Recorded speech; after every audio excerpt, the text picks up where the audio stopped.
Now, added in here, the fantasy points against. I like Yahoo. They do a nice job of that. If you play on Yahoo, let me know if you can't see this. I can try to zoom in a little bit more. We're going to start, as always, with our quarterbacks here. And the list has pretty much been the same the last 5 straight weeks. But the Falcons, Seahawks, Jags, Jets, Bills, all giving up a ton to QBs. Cowboys, Chargers, Cardinals, and Raiders not too far behind. The Titans rounding out your top 10 matchups of the week. And then the bottom, you got your Patriots, Bucks, Saints, Lions, Packers, Giants, Bears, Colts, Rams, and Steelers as your toughest matchups. So let's look at who we've got this week, who's matched up with who, and predict who's going to light it up. We got obviously at the top. I mean, how could you not have Pat Mahomes? Denver's nothing threatening, middle of the pack matchup. Not that a threatening matchup really matters for Mahomes at this point. Guy's an absolute legend. Ridiculous, just ridiculous. Over and over. I could say it 1,000 times. A tier of himself at this point. I'm going to bump down Russell Wilson. I mean, honestly, they're getting back to let Russ sit and hand off type mode. No more Russ is cooking all that good stuff that he was just lighting it up. I think it was 13.9% touchdown percent over the first 3 weeks, was just chucking it. And it was beautiful. It was glorious. The Seahawks were lighting up scoreboards. They still lead the NFL in points per game at 31.8. But ultimately, they've taken a hit these last few weeks. It's certainly gone down as they've reined Russ in. They've handed the ball off significantly more, gotten back to that hideous offense that they seem to insist upon with Brian Schottenheimer. Just disgusting. So he's getting a bump down, in my opinion.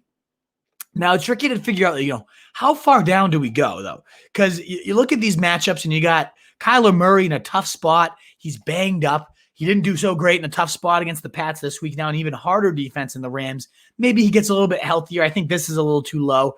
I don't love Watson without Will Fuller. I mean, I love Watson in a vacuum. Unbelievable. But you take away his number one guy, his biggest deep threat, a guy that just kind of is the straw to this passing game, stretches it out for everybody else.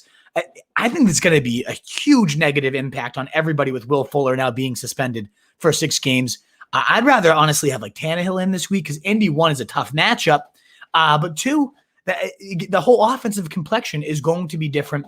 I still think this is a little too high for Russ, given the state of that offense and how it's going. I'm going to bump him down a bit. Josh Allen has been struggling. San Fran, I think they're towards the bottom of the list here. San Fran points allowed, right in the middle here at 15. So nothing too crazy there for Josh Allen. It's a matter of, does Nick Mullins keep this competitive enough that they have to keep chucking? To me, it's clear cut. It's Aaron Rodgers at number 2, though. I mean, the guy is just an absolute stud. And I'll kind of set it like that. You got Herbert in a tough matchup, but am I worried? No, the guy's a stud. I think, 16 points last week, I think is going to be an anomaly. We'll get right back to that 20-point range. I'm going to bump him up, in fact, over Deshaun Watson. So a little bit lower on Watson and Wilson in that like elite style tier, maybe a little higher on Kyler Murray. I think he's going to get it together. Home game versus the Rams, gets that shoulder, another week of health. I like it. I like it a lot. In terms of these other matchups here, I mean, you got Taysom Hill again against Atlanta. He was the quarterback 4 last time he faced those guys. I mean, no brainer. Has to be in your top 10, in my opinion. Just 2 touchdowns rushing in both games so far. An absolute cheat code in that sense. And he still hasn't even thrown for any touchdowns yet. Imagine if and when that happens in Atlanta, the easiest team to throw against, the most points allowed to quarterbacks. I mean, he honestly might even belong in this tier. I feel like that, Rodgers might be kind of in a tier above this other group. And then we have these just like QB ones, but not quite locked into the status of Mahomes and Rodgers here. And then we keep going. I mean, I got to love Fitzmagic. Cincinnati, soft matchup for the guy. Right here at 12th most points allowed. Just chucking airs away. The one thing is they're not going to keep it competitive at all. So you hate the negative game script there. We'll keep going. I like Big Ben against Washington, a good secondary, but not one I'm terrified of.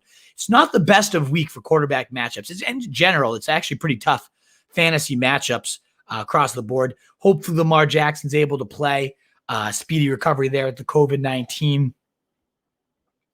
And Matt Ryan, such a tricky one to rank, right? If Julio Jones is in, that offense is engineered to perfection. Great shootout style script. not really shootout style. Taysom Hill running all over the place, but they're going to put up their points. The Saints are. So they're going to have the script to chuck.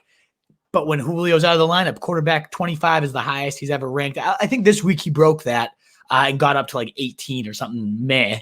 But not a huge fan of him. It is just a pretty ugly spot. Like your usual great matchups here. Let's look at them. Atlanta, Taysom Hill. Seattle, Colt McCoy. Jacksonville, you got freaking who's facing Jacksonville? Kirk Cousins. Yay. They're just going to run it down their fucking throats all day if they can. The Jets. Are the Jets even playing this week? Like who has the Jets in week 4? Sam Darnold faces the Raiders. So you really want to trust Derek Carr after he put up an egg against fucking the Falcons, an even easier matchup? I don't think so. The Bills, they're getting Nick Mullins. So like your top 5 matchups, none of them have really great options other than maybe Taysom Hill, and we're calling Taysom Hill a great option here. LJ against the Cowboys. Maybe this is the week he just kind of comes out and smashes.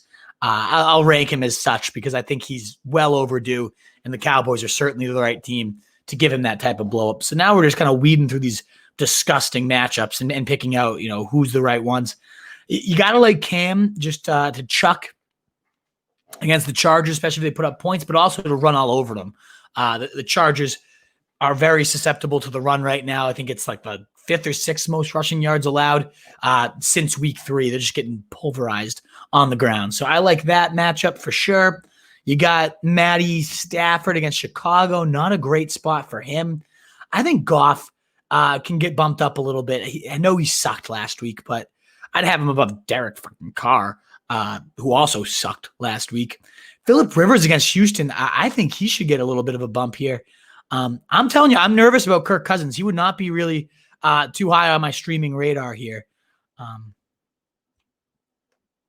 would say like this is like your quality quarterback. I mean, Baker will have some upside against Tennessee because they're going to score their points. That you can see here, I'm pretty high on Tannehill. In fact, I legitimately would consider Tannehill over Russell Wilson this week. Runs it so well. Cleveland down Denzel Ward right now. They're one good defending corner. I think Tannehill's a monster this week. I think Dark Henry will also be a fucking monster, as we saw last week. The big freaking dog just eaten, absolutely eaten. But now we're in like Trubisky. So, I don't hate Trubisky. He put up, think about how bad Trubisky was, right? Like if anybody that watched that game, you watch that and you say that guy could never start an NFL game. He doesn't belong to start an NFL game. He should not be starting in the NFL. I don't know how many times I have to say that, but he still put up 21 fantasy points. He just runs, he chucks, he scores. It's gross. It does, again, quality NFL, no. Quality fantasy, 21 points against a good Packers secondary. Now gets Detroit. You can obviously chuck upon that team. I don't mind him. I don't mind him at all. I'd put Baker below like a Stafford who seems to get it done in tough matchups and not the easy ones. I mean, Drew Lock is going to have to chuck against Kansas City, assuming he is back. What a nightmare that scenario was, huh, guys? And then we get to this range where it's like, all right, Andy Dalton, like against Baltimore, no thank you. Unless that whole secondary remains out. Tua's not expected to go. Colt McCoy expected to start. And honestly, like over these guys, because given the Seattle matchup, given they're going to have to throw, like if you're getting this low, you might have to start Colt McCoy. Now, the rumors today are that Daniel Jones has an outside shot at playing. So, like, if he plays, I would have him right around this Kirk Cousins, Phillip Rivers range. I feel pretty good about Philly Rivers. I mean, he's had like 17 or more, I think, in every week except one these last 6 weeks. A few 20-pointers in there, and Houston just certainly a juicy matchup. So I don't mind him at all. I don't like me Brandon Allen at all. We're not going to rank RG3. So we're obviously without Teddy Bridge and Brady here. Week 13 bye, just putting us on a bind for all you Bucks owners, Panthers owners with McCaffrey and all that stuff. But I feel pretty good about my quarterbacks here. As you can see, again, a little bit lower on Russell and Watson for the elite options. If you're streaming, I don't love Kirk. I mean, not scared Jacksonville. Easy top 5 matchup. But I think that could become the Dalvin Cook, just 30 carries. They rein in Kirk Cousins a little bit. But I might reevaluate that. I could see him getting up into this range. And Matt Ryan could also get a nice bump up if we get confirmation that Julio should be okay. My favorite of the streamers, though, would be Mitch Trubisky. I'm bumping Carr down. You can't get it done against Atlanta. You have no use to me anymore. Get the fuck out of my rankings, Derek Carr. Alrighty.